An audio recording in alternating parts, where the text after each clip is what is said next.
Should we use arrows?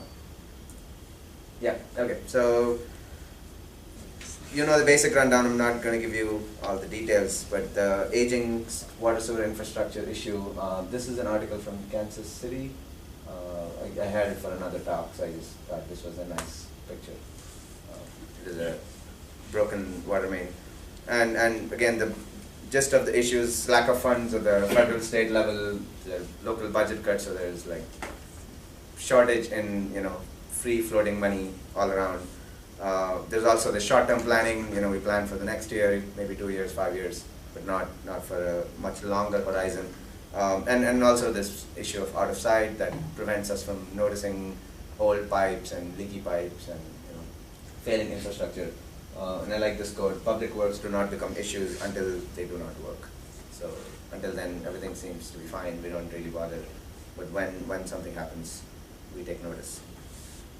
So that sort of brings us to what's happening now, and it's been a trend. It's not suddenly, it just happened today. But there's been this ongoing decentralization of decision making. The role of infrastructure in local politics has sort of changed. It used to be a backdrop in the context of other urban issues, civic issues, but now it's coming more and more to the front. There's one study that looked at how political factors influence the public capital stock, and that's just looking at public infrastructure. What do cities invest in? How much train, if they have like built train lines and buses and roadways and public works. So you just take the sum total of how much that whole thing is valued, and they looked at different all the states in the U.S. and political factors, the governors, the environment in the state, how fluid was the public opinion against one party or the other. So they looked at all that, and they found that when there is this fluidity in the public and the political structures, the government seem to invest more in public stock. So that's their way of buying favor with the public. So the governments do care in some way by investing in these public stocks. And obviously the converse is true, and there's the stability in decision making. So if you have a like a Republican electorate, Republican government, and a Democratic electorate, Democratic government. So that seems to be the opposing ends, and the in between is sort of this fluid state. There's also another study that looked at, in Florida, they looked at incumbents who lost the elections. And they picked Florida because they have a pretty high number of people who lose elections. So there's like incumbency rate is pretty low, which is not seen elsewhere in the country in local elections. So this study looked at what was the reason, and they found that the positions and the decisions that the incumbents had made on public issues, public works issues, those were seemed to be prominently highlighted in newspaper articles and local coverage. So it seemed, as though based on this author, bricks and mortar issues had given way to had taken the role of taxes and other sort of issues that as a focal point of elections. So there seemed to be this decentralization of decision making, and so it's critical to study how people think and what are the influences that sort of help them make these decisions. And we can talk about it maybe generally, but I have two specific things I want to talk about. One is a national social survey that Cornell did, and we submitted some questions. So we have results from that survey that was done in 2012. And then in addition, we conducted a newspaper article analysis over 14 years that also looked at some specific issues that involve water infrastructure. So I'll take those two as sort of case studies or examples of knowing about some of these topics. But you can ask me questions at this point. So I have sort of this small segment, and then I have these two segments separate, and maybe we can do some questions at the end of each segment. Is that okay? Okay, so this survey is a national survey that's conducted by Cornell. We submitted, I think, 5 questions, only 3 were selected. And a lot of people submit questions. So if this is something that you are interested in on your own research topics, the call is ongoing. So for this year, you can submit your questions. It has a few other research type questions, like why are you doing this sort of things. But you can submit a few questions, and if they get selected, then you get to refine them, and it goes onto the field. So it's the survey is conducted in fall. They use landlines and cell phones. They try to reach 1,000 respondents, and the 2012 survey, the response rate was 18%. It's pretty low, but it's consistently coming down. So that's as good as what you can get right now. 18% is relatively high now. You can see even like 12-15% response rate. So it's definitely going down because people don't want to pick up phone calls from telemarketers and other companies. So it's getting harder to reach people. The sample is slightly biased. It's got more old people, white people, wealthy, educated, and some of them are sort of correlate in some ways. So it's a little bit biased, but not so much. I mean, there are the good results that we can base off, but we have this caveat that we can apply to it whenever we look at the results. So we published this paper based on the results, and I'll talk about some of the stuff from the paper. Okay, so this was one of the questions, and based on last week's discussion, funding versus financing. Do you remember? Oh, right. Rick We tried should to have said finance. Yeah, so I in the paper I described it as financing, but in the question I wrote it as funding, and then now I think it's a combination of the two, because I think he mentioned like the federal funds, if they come to you, that's sort of funding, and other mechanisms are financing. So it's a mix of funding and financing, and I need to figure that out, what exactly, how to unpack it and how to use one term for this. So I just wanted to present it as I had written it in the paper. So we, obviously the question was not structured this way. It was more descriptive, water and sewer projects, and we gave some examples, are expensive, and over time the federal government has been paying, but that has shifted to local governments. Going forward, what do you think? Who do you think should pay for these, for funding these projects? That was the question. The options were federal government, state, and local, and then private corporations. So here's the quiz. Can anybody come up with a distribution? Or at least which one was most favored?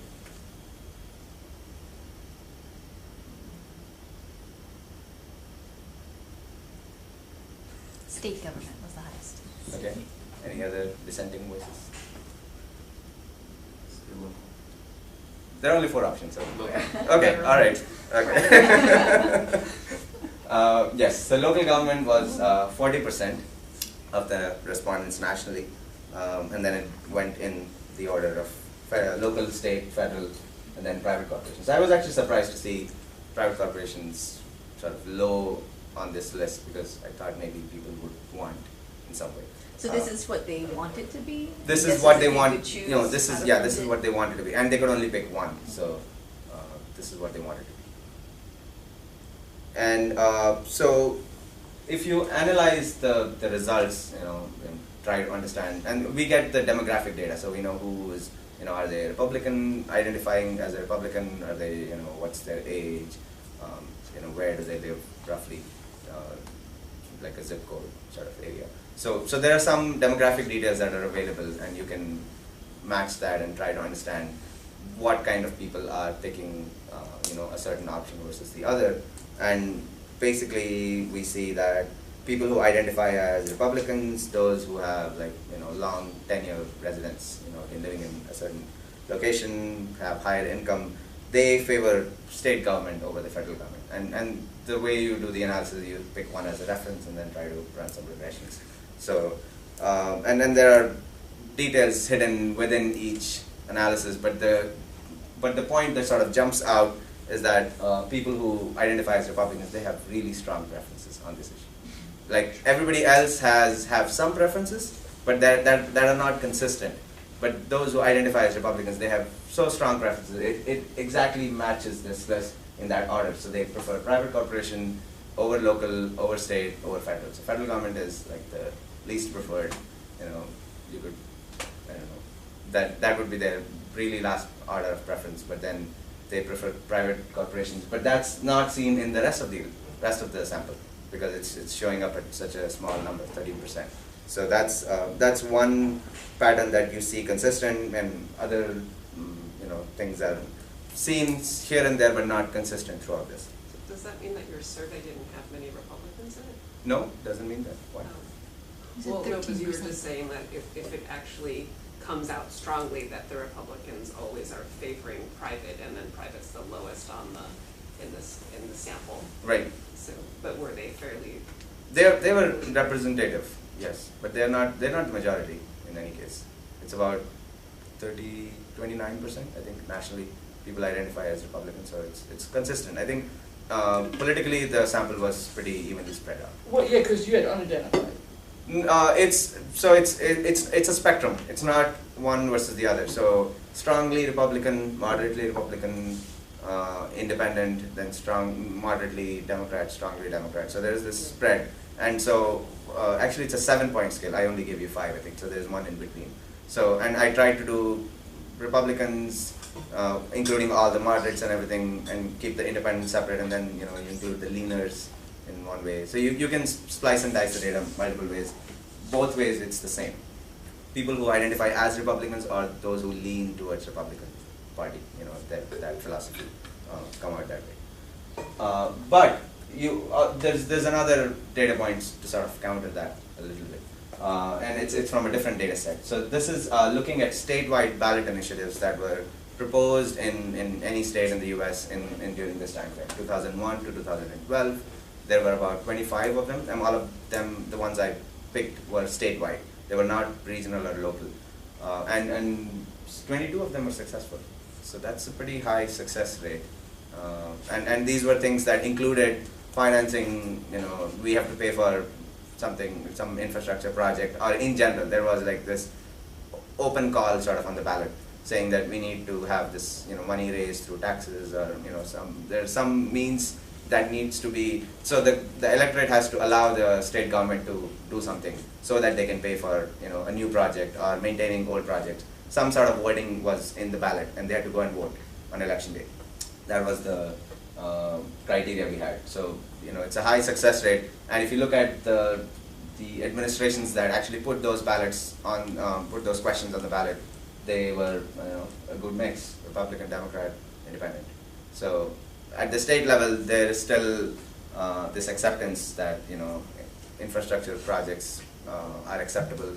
They need money, and we will raise money in some way. So that's something that comes out. So state level, state government, there is some acceptance, and if you look at the electorate, it's sort of spread out. Some people want the federal government, some people want the local government. So it's a mix of different responses, and it seems like just based on this limited question, there is going to be an acceptance based on which part of the electorate you're asking for any government level involvement in those projects. Okay, so the next question we had was who's best suited to manage wastewater treatment plants, water treatment plants. And again, the question was long worded, but I'll give you the choices so you have the next quiz. Private corporations are best suited to manage this task. Second was public water and sewer boards are best suited to manage this task. And C was both are equally suited to manage this task. And the task was running your water and sewer operations. So any guesses here? 3 options. So I've cut down one of the options. Both. Makes it easier. Both. Both, okay. I'm gonna go with both. Both, okay. You are thinking how the American electorate thinks. You should run for office. Yeah. Yes, so the majority, not majority, a plurality. It's not the majority. It's the highest response. 44% think that both are equally suited. Public water and sewer boards score about twice as much as the private corporations. So again, we see a consistent trend based on both the questions. So private corporations are not seen in good light in general. If you just pose a very generic Except question. that 18%. Yeah, there is 18%. I'm not denying that, but it's still not reaching a threshold where everybody, you can say that a majority or a strong section of the people feel that way, just based on this limited questionnaire, obviously. And the questions are also very generic in some way. We don't know whom we are reaching, what kind of systems they use, where they live. We don't know much information about them. So it's meant to be taken in a very generic sense. So that's our general response. You notice that there are a lot of people who pick the middle option, and there are some ways to interpret this middle option. There are not too many. I don't have the detailed response. So there are, you can say that they are genuinely indifferent. They either don't care. That's a simplistic way of saying indifferent. If you like economists use indifferent as like either or, both are okay. So that's another way of using indifferent. So you can classify that choice either as indifferent, ambivalent. There's good to both, both good and bad to both of these systems, and we just don't know how, we don't know which one outweighs the other. That's one way of interpreting. And the third one is they're either too inexperienced or unaware of any of how they just don't know enough information to make this decision. So that's basically how you could interpret, and we don't have enough information to make an assertive claim as to why they fall into this category. There is some market research that shows that people who are unsure of selecting their choice, are not too confident, they pick the middle option. So that's just giving some context, and I'm not maybe helping this, but in the survey response, people who were less educated and women picked the middle option. So just saying, that's no way to interpret that. But I also noticed, both of you said both, both are equally suited. So that's what I found in the survey. Those are the only two groups that picked the middle option significantly over each of the other options. And again, there are different groups that picked one versus the other. Not so surprising.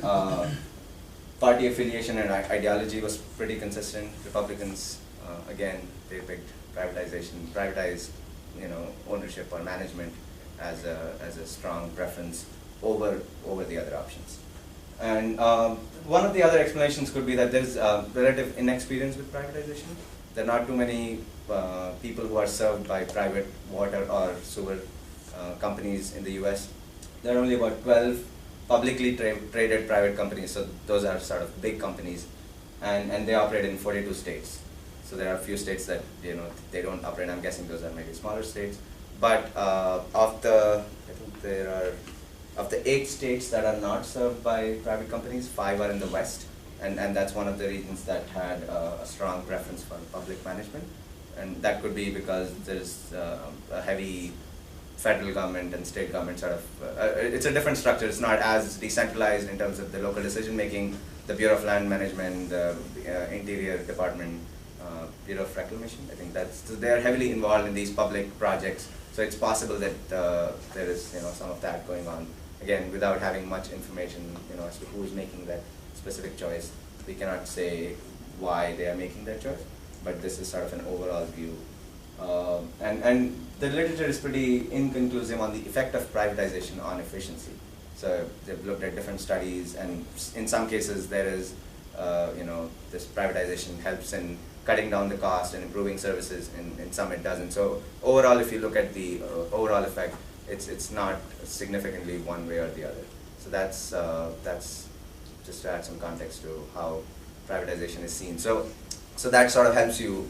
I mean, if people are aware, people are making a rational decision, that might also help you understand why they're making these kinds of choices, and that's driven by some information they have. In other cases, they probably don't have enough information. Okay, and the final question we asked was, what's on some scale of 1 to 7, how concerned are you about your infrastructure? And again, the question was worded generally, how concerned are you about the state of pipes and treatment plants used to provide water and manage sewage in your community? So this was specifically in their community, not about any generic question, any generic scenario. And they were sort of spread out. 1 is the low level of concern, 7 is the highest concern. And it sort of splits down. If you draw a line there, 50% on both sides they pick. So there's sort of an even spread, no strong feelings, I would say, on this issue. And this is surprising because there was one company that did Xylem, ITT Xylem. That's a I think water company. They did a survey 2 years back, and it was highly sort of publicized everywhere.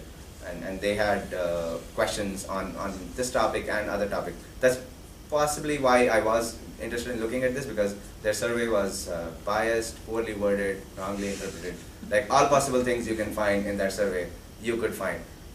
For example, one of their questions was, so on this specific one, how concerned are you? They had the same question, they gave only 4 options, not very concerned, not concerned, somewhat, and very concerned. So those were their options.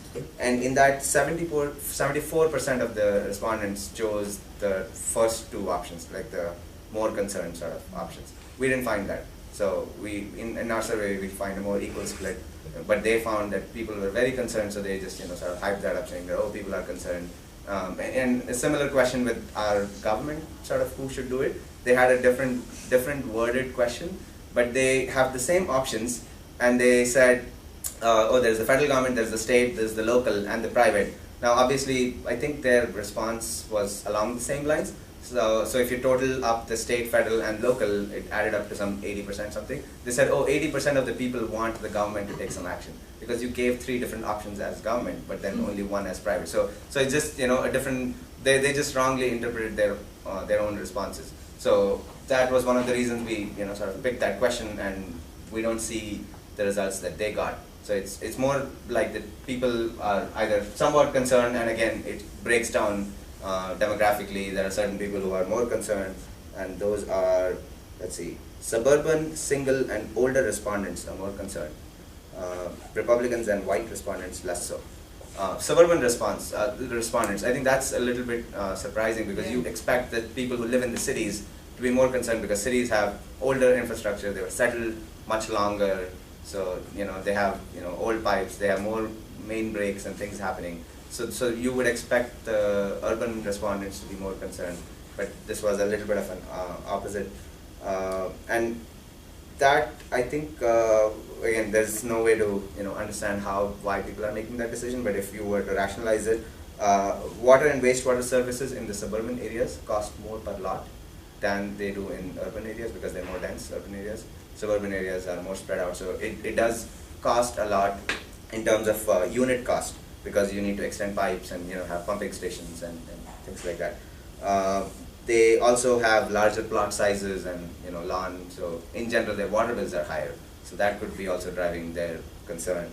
Another possibility is that people in the suburban sample include people who rely on wells and septic systems, who are not, in general, not the audience that we are trying to reach in this survey, but they are generally more aware of water issues, because they are, they're doing their own maintenance, or maybe not, but they're in charge of their systems at least. So that gives them some ownership on these systems. So that drives their concern. And what we did also was we combined the city and the suburban responses to try to see if maybe combining them as a metro area, does that help us understand something. So we combined some of their responses and tried to match it up with some existing survey data. And one of them was a Gallup index of well-being that is conducted across metro regions. And they just generally ask, do you think your quality of life is, high? And they also have a water question, availability, accessibility to clean water or something.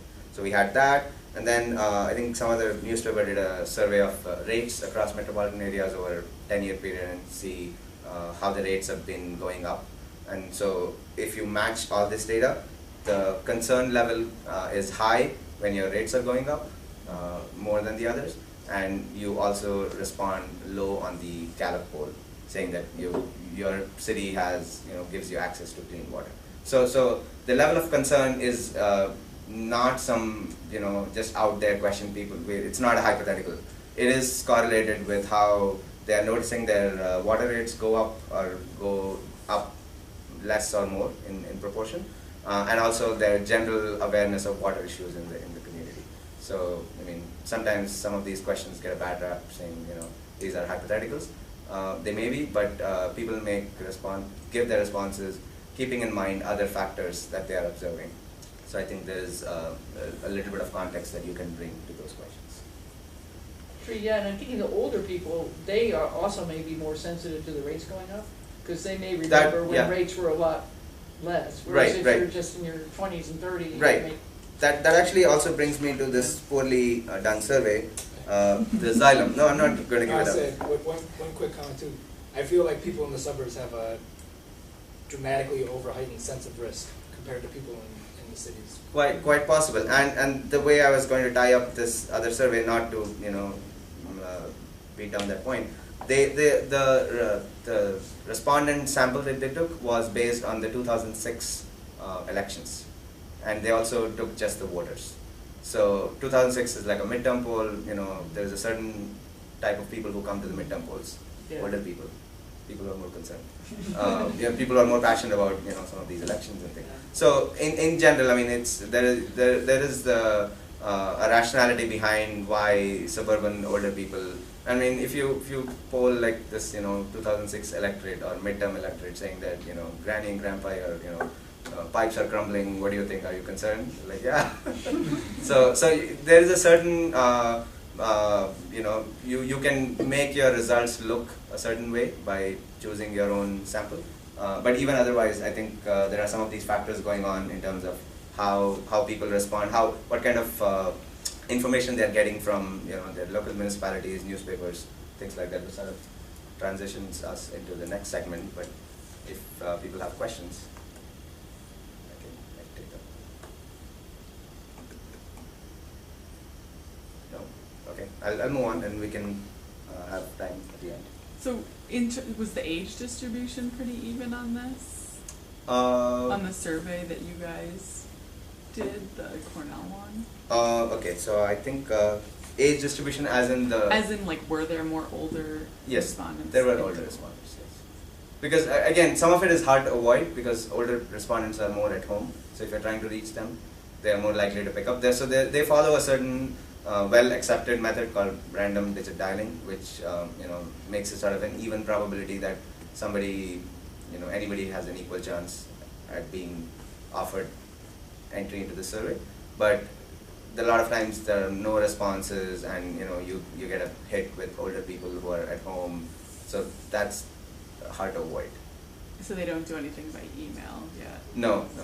Although email responses also have gotten much better in terms of sampling. So I think Amazon has a new program called MTurk. I just recently found out, which gives people these questions. There's like a pool of people, and then they have their demographic information and everything already entered into the system. And so you can tell them, I want a certain demographic if you want, or if you just want a general audience, then it'll pull, just based on random chance and allow them to participate. And it's gotten much better than, because earlier online surveys used to be about wealthy young people, people who have access to internet. So now that's changing a little bit. Yes.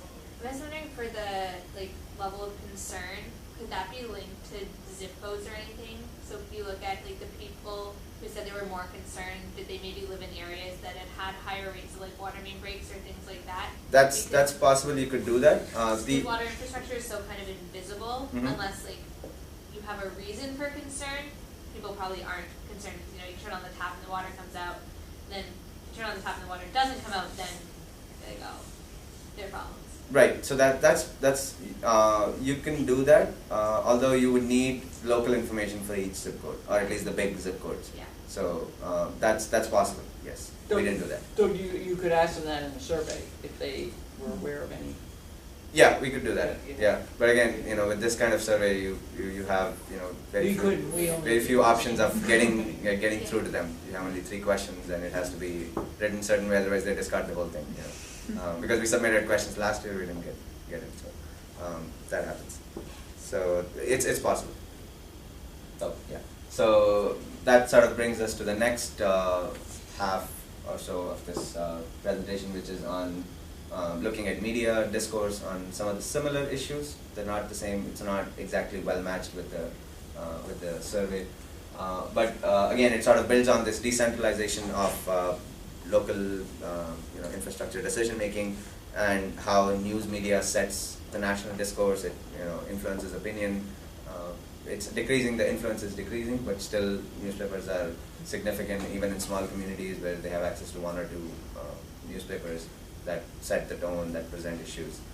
influence behavior.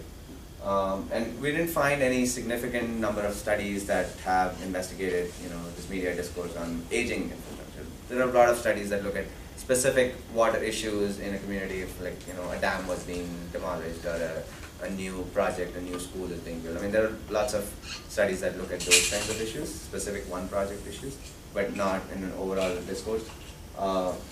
So we don't have like, a lot of studies to base this on, but came up with certain hypotheses. One is that media coverage will focus on individual events, so there's some specific, accidents, main breaks, things like that. Those are specific events. And in general, we wanted to study patterns in coverage, like what kind of spatial patterns do we see? Does it change over time? Do the articles provide descriptions of what's happening? Whenever they write about certain incidents, what kind of details do they give, contextual information, for the readers to make sense of why a certain thing might be happening. So we took two specific topics. One was the water main break, and the second was increases in water and sewer rates. So obviously you can see that one is probably connected to the other. If you have more water main breaks, and that sort of relates to an aging, old infrastructure which needs to be fixed, your water rates could go up. So again, it's not a direct connection, it's plausible. To observe it over time, we did that over 14 years, and that 14 years is again not initially well thought out, but the idea was to cover enough time, 10 years or so, that gives you a good span, but also cover some of the major events that have happened in the last decade that have influenced our thinking on infrastructure management. So the 2005 tornado, the cyclone in Katrina in New Orleans. So that's one. I mean, Sandy was the most recent, but that was the biggest natural disaster in the last decade. Then there was the 2003 blackout in the North American, and Canada, US. That was one. The 9/11 attacks. So those were one. Before that, Y2K. So we wanted to go back and then stop at some point. So 1999 was. We decided that was a good enough time to stop, because that covers Y2K and all the subsequent events that happened. And we used 2 students who read all the articles, so it involves a lot of effort. I worked with a faculty in the Department of Communication, so we tried to do this involving students from that department. So the idea is to pick up news articles and try to sample them, because we found too many articles. So the consistent pattern in all the charts that follow are, the red is water and sewer rate increases, blue is water main breaks. So that's the pattern we'll follow in all other charts. So you see that there are more articles that talk about water and sewer rates than water main breaks. And there are a lot. I mean, each year you get more than 1,000 articles, and they seem to be going up every year. The black and gray lines are just 3-year averages, so that just smooths out the variations, year-to-year variations. And so the idea was to get about 500 articles in each topic, so we can read them and not have to go through 70,000 articles, which is what we got in each of those topics. And again, the way you try to use you try to use common simple terms, but then they also end up catching some articles that don't have any connection to the topic. So at some point we were looking for, we had a third topic on boiled water advisories, boiled water notices. We didn't pursue that, but one of the articles was on boiling water to make pasta. Not kidding. That was the article. So there are those kinds of articles that creep in, and they had to be discarded. So there was a coding sheet that had to be developed, and certain articles that don't discuss the main point sort of dropped out. So from the 500 odd articles, we ended up with 400 odd articles on each topic. And this is from Google Trends, I think. Google News. It analyzes Google News. And that's not to make any significant point, only to say that the surprise that I had that the rate increases articles were more than the water main breaks is seen even in the Google News. So that's not something that is only specific to the way we picked out articles. That seems to be the case.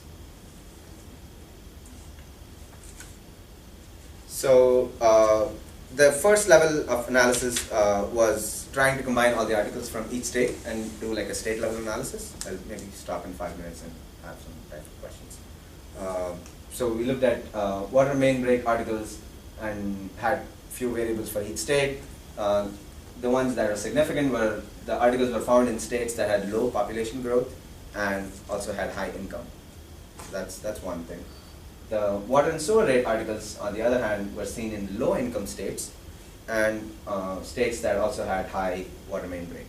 So those two are obviously very connected. The state level correlation was pretty high, but you also see that they were seen in states which had low income, so that's a double whammy. Not only are the states actually poor in general, they also seem to be experiencing more increases. Statehood year, which is like a poor proxy for how old the cities were. Again, if you were to do it in a more methodical way, you would do it by each city, but we didn't do that. And governorship control with Republicans that had no influence. We did do spatial analysis. That might give you a little bit of a better explanation. So that's total number of articles for all the 14 years. And the darker color, and those are, the darkest is more than 30. California and Pennsylvania are showing up as the states with most number of articles. But then if you move on to transposing that number by articles per million population, that changes a little bit. So you see a few clusters. So there is one cluster here, which is all the northeastern, sort of eastern seaboard states. And then the second cluster, which is the plain states. Not sure why the plain states actually show high on that. So that's one. And then if we So, yep. And then yes. I'm sorry, I'm confused about this data. Yeah, go ahead. It's where the article was published? It was Or where the where? article was focused on, not Okay. published. Yeah. So if a New York Times article published from New York talks about North Dakota, it Okay. should be quoted as North Dakota, some city in North Dakota. And if you tease out the cities that showed up with this high number of articles were relative to their population, these were the cities that popped up. Albany makes an appearance, yay. Topeka, Manchester, so except this one city, Quincy, all the other cities are either the state capitals or the largest city in their respective states. So there is, so those things show up. So old cities and maybe more populated or more early settled cities have some connection with this main breaks. Okay, similar map, water and sewer rate increases. Very different. Even the total number of articles, the spread is more even if you look at the shading on the map. And if you do the same analysis, which is dividing by million population, you get a different, somewhat similar here. So some of the plain states show up here. West Virginia and South Carolina, they pop out. They had actually the highest, if you just look at the absolute numbers. So small states, but they had most number of, and poor states, they had the highest number of articles. And Maine actually shows up pretty high, even both. So they had more main breaks and increases in water rates. As far as towns, it's a different set of towns. I don't know where Fitchburg, Massachusetts is. So those kinds of towns. So it's a mix of small towns, old industrial towns, somewhat different from the water main break analysis. Seasonality. If you, I arbitrarily divided the time, 3 months, December to February was winter, and then every subsequent 3 months was the next season. You have somewhat, so they sort of peak in winter and summer, the water main break articles, but you don't see as much a trend in the water and sewer rates. You don't see that. And if you actually read the articles and try to quote them as to what was the factor, was weather the factor? Not so much. Actually, 65% of the articles had no reason. They didn't mention anything. There was a main break, done. Yeah, done. Like, go home. No explanation as to why it happened. Weather was as much likely a reason as accident. So somebody took some kind of a heavy equipment and they were fixing a main break somewhere. They were doing doing the work, one of the public works official, they just happen to damage another pipe or something. So those kinds of accidents, or it may not be related to the public work, somebody else, there was a car crash or something that led to a main break. So those kinds of reasons. That is as likely as the weather. So age and those are sort of minor reasons. Somewhat different in the water and sewer rates. Budget shortfall, infrastructure upgrades. Those were cited as primary reasons. No reason was given in only a fifth of the articles, and there were some others that talked about augmenting the water supply and things like that. So you see that you're starting to see a different coverage of the water main break articles and the rate increases. There's some context that's being provided in the rate increases articles. If you dig into more, 50% of the articles talk about where the break happened. Some of them give the names of the utility. Details sort of go down, and some of it is not a fault of the news media, but it's just that city officials don't know age of the broken pipe was not available. So there's some of that going on. I think I should wrap up soon. Some of the articles talked about how much, half of the articles at least mentioned percent increase in rates. They talked about who was the utility, so that helps you maybe understand what's the geographic coverage of the rate increase. So if you live in a city but you're not served by a certain utility, that sort of helps you understand the context. And then increases per customer, and that sort of drops down.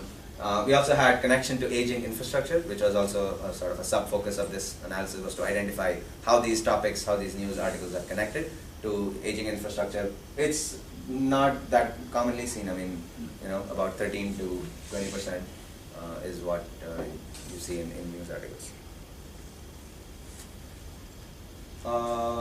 I'm going to just go pretty quickly on that. News media relies on few sources. Water and sewer rate articles had 1.17, that's the mean number of quotes per article.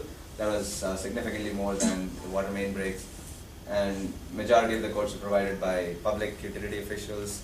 Some citizens and experts were a pretty small fraction.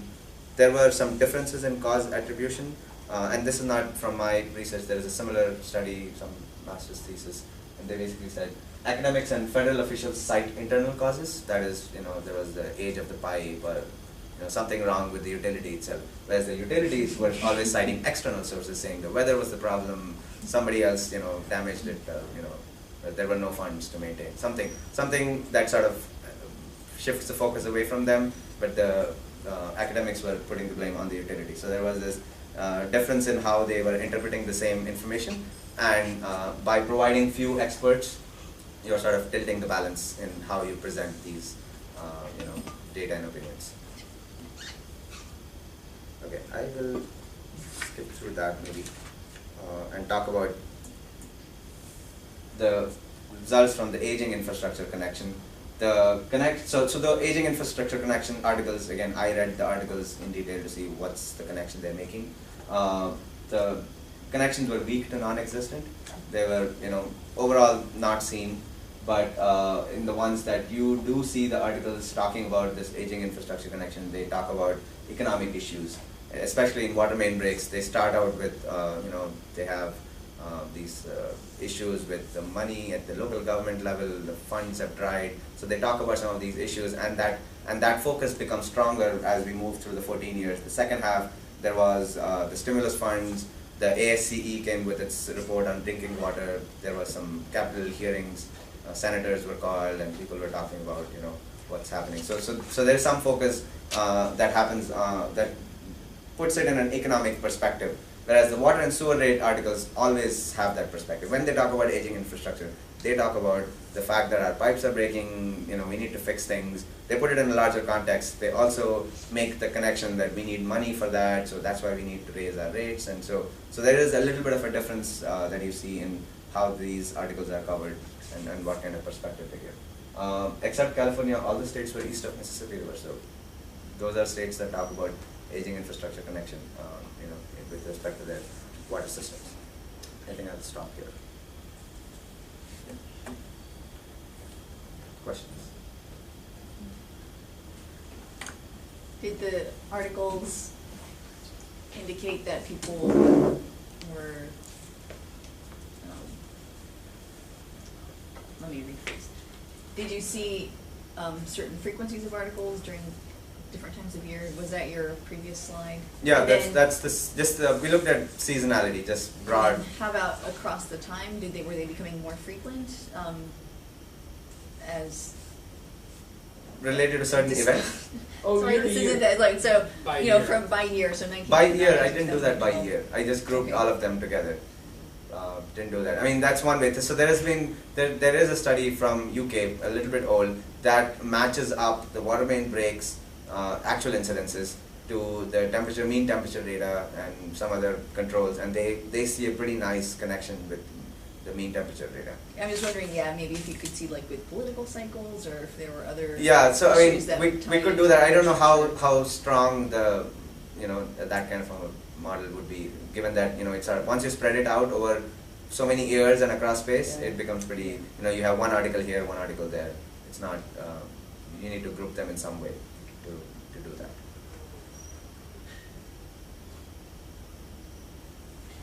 So Sri, I mean, it sounds like they could be doing a better job of reporting. They could be doing better job. So I think, I mean, They're saying newspapers could be better. Yeah, yep, that's a novel conclusion. So this is sort of my final thought. Public infrastructure issues are inherently complex. They're not easy to understand, and so one way to interpret that is based on this small sort of study. Public is unaware, indecisive, cares little, based on some of the responses that we saw.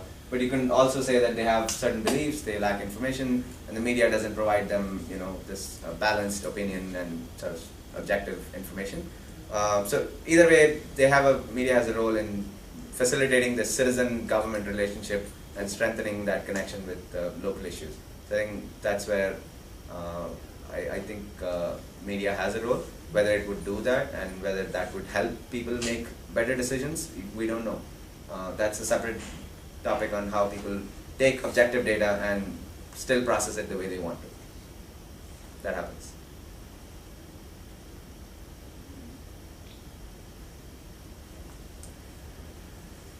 Anybody else? Any other questions? Thanks, Ray. Thank you.